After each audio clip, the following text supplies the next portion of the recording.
કથા છે ભગવાન મથુરામાં આવ્યા, મથુરાવાસીઓએ ઠાકોરજીનું સ્વાગત કર્યું.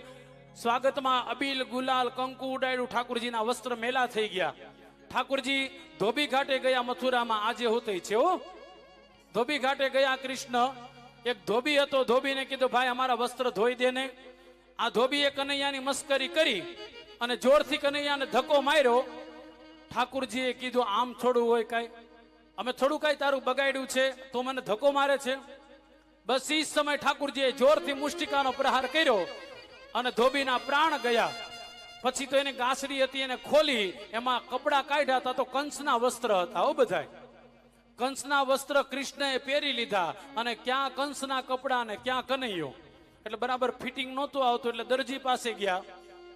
દરજી પાસે જઈને કીધું ભાઈ અમારા માપના સીવી દે ને. તા તો દરજીએ સરસ મજાનું માપ લઈ અને કનૈયાના વસ્ત્ર સીવી દીધા. કનૈયાએ આશીર્વાદ આપ્યા. દરજીને કીધું એ કળિયુગની અંદર ફેશનના નામે હે દરજી તમારું હાઈલા જ કરશે લે. એટલા માટે આજે હોતે કળિયુગમાં ફેશનના નામે દરજીનું હાઈલા કરે હો. આશીર્વાદ કોના છે? કનૈયાના. ત્યાંથી શ્રીદામ નામના માળી પાસે ગયા. બે સરસ મજાની માળા બનાવી, એક દાઉજી મહારાજને પહેરાવી, એક કનૈયાને પહેરાવી. કનૈયાએ કીધું આમ તો બધું બરાબર છે, સરસ મજાને માળા પહેરાઈ ગઈ, વસ્ત્ર પહેરાઈ ગયા, પણ ચંદન બરાબર લાગતું નથી, ચંદન કરવું જોઈએ ને. એ સમયે કંસની એક દાસી ત્યાંથી નીકળી, કુબડી હતી, નામ છે એનું સૈરેન્દ્રી. આપણે બધાને કુબજા કહીએ છીએ. આજે કુબજા કુબડી સૈરેન્દ્રી ત્યાંથી નીકળી, એની ચાંદીની વાટકીમાં ચંદનની સુગંધ આવતી હતી. મનમાં ને મનમાં એને ભાવના કરી કે હું કૃષ્ણને તિલક લગાવું તો.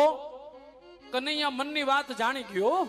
કનૈયો સામેથી સૈરેન્દ્રી પાસે જઈને કહે છે હે સૈરેન્દ્રી, કેવી સરસ મજાની તું લાગે છે, તારા ચંદનમાં તારી વાટકીમાં ચંદનની સુગંધ આવે છે, મને ચંદન કરી દે ને.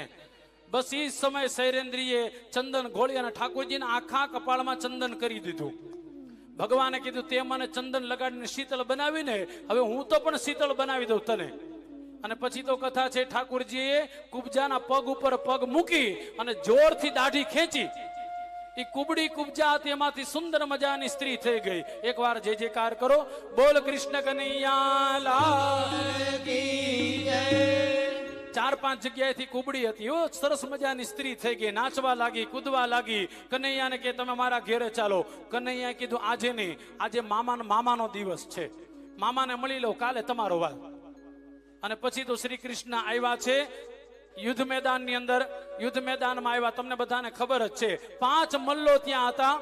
સૌથી પહેલા કુલિયાપીડ નામના હાથીને માર્યા અને 5 મલ્લોને માર્યા. શલ, તોશલ, કૂટ, ચાણુર અને મુષ્ટિક, પાંચેયની સાથે યુદ્ધ કર્યું. યુદ્ધ કરીને પાંચેયને ખતમ કરી ભગવાન શ્રી કૃષ્ણ મામા કંસ પાસે આવ્યા અને કંસ પાસે આવીને કીધું મામા જય શ્રી કૃષ્ણ. કંસને તો ખબર ન પડી ક્યારે કનૈયો આવી ગયો અને કંસ અને શ્રી કૃષ્ણ વચ્ચે યુદ્ધ થયું. યુદ્ધ થતા થતા થતા જ્ઞાનમાંથી તલવાર કાઢી કંસે જ્યાં કનૈયાને મારવા જાય છે, ભગવાન શ્રી કૃષ્ણએ જોરથી ધક્કો માર્યો અને કંસની ઉપર એક મુષ્ટિકાનો પ્રહાર કર્યો. એ જ સમય કંસના પ્રાણ ગયા. એકવાર જય જયકાર કરો, બોલ શ્રી કંસ મર્દન ભગવાન કી જય. ભગવાન શ્રી કૃષ્ણ દ્વારા કંસનો ઉદ્ધાર થયો, એની કથા બતાવી. કારાગૃહમાંથી વસુદેવ અને દેવકીને મુક્ત કર્યા. ઉગ્રસેન જે રાજા હતા એને મુક્ત કર્યા, ઋષિમુનિઓને મુક્ત કર્યા. ભગવાન શ્રી કૃષ્ણ સાંદીપની ઋષિના આશ્રમમાં ભણવા ગયા. તો સાંદીપની ઋષિ પાસે કૃષ્ણ અને દાઉજી મહારાજ ભણવા આવ્યા, એની કથા બતાવી છે. ગુરુનો મૃતપુત્ર પાછો આપ્યો, એની કથા બતાવી. ભગવાન કૃષ્ણ અલ્પકાળમાં બધું ભણી મથુરા પાછા આવ્યા. આ બાજુ બન્યું એવું, કંસની 2 પત્ની હતી, અસ્તિ અને પ્રાપ્તિ. કંસનું મૃત્યુ થયું એટલે અસ્તિ અને પ્રાપ્તિ જરાસંધ પાસે જાય છે. વિલાપ કરતા કરતા કહે છે તમારા જમાઈને અમારા પતિને કૃષ્ણે મારી નાખ્યા છે. જરાસંધે મથુરાની ઉપર 17 વખત ચડાઈ કરી. 17 વખત શ્રી કૃષ્ણે બધાને પરાસ્ત કરીને મોકલી દીધા. હવે 18મી વખત એક બાજુથી કાલયવન આવ્યો પોતાની 2 અક્ષોહિણી સેના લઈ, અને એક બાજુથી જરાસંધ આવ્યો પોતાની અનેક અક્ષોહિણી સેના લઈને. મથુરા નગરીમાં બધા રાતે બેઠા હતા. વિચાર કર્યો 2 બાજુથી સેના આવે છે, મથુરા ઘેરાઈ ગઈ 4 બાજુથી, હવે શું કરશું? બસ એ સમય ભગવાન શ્રી કૃષ્ણએ રાતોરાત ગુજરાતમાં સૌરાષ્ટ્રની અંદર સમુદ્રના કિનારે એક સરસ મજાની નગરી બનાવી. એ નગરીમાં બહુ જાજા દ્વાર હતા એટલે નગરીનું નામ પડ્યું દ્વારકા. એકવાર જય જયકાર કરો. બોલ શ્રી દ્વારિકાધીશ કી જય. રાત્રિના સમયે શ્રી કૃષ્ણએ ત્યાં નગરી બનાવી નાખ્યો.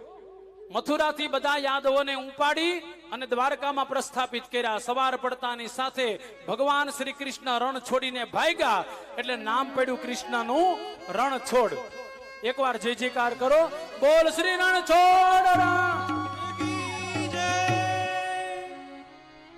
ભગવાન શ્રી કૃષ્ણ રણછોડ નામ પડ્યું. ભગવાન કૃષ્ણ પર્વત ઉપર ચડી ગયા.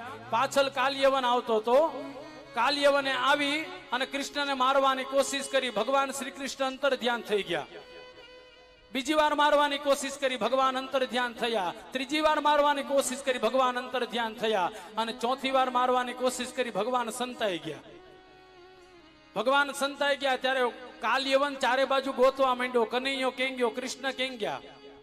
બસ એ સમય અંદર ઊંડી ગુફામાં આ કાલ્યવન જાય છે. બન્યું એવું કે ત્યાં એક ઋષિ સૂતા હતા. આ ઋષિના શરીર ઉપર કનૈયાએ પોતાનો ખેસ ઓઢાડી દીધો. અને પછી તો બન્યું એવું, કાલ્યવને આવીને જોરથી લાત મારી. નક્કી આ જ શ્રી કૃષ્ણ છે. કનૈયાને જગાડવા ગયા પણ એ ઋષિ જાગી ગયા. એ ઋષિનું નામ છે મુચકુંદ ઋષિ. મુચકુંદ ઋષિ જાગી ગયા અને કાલ્યવનની સામે જોયું. કાલ્યવન બળીને ભસ્મ થઈ ગયો.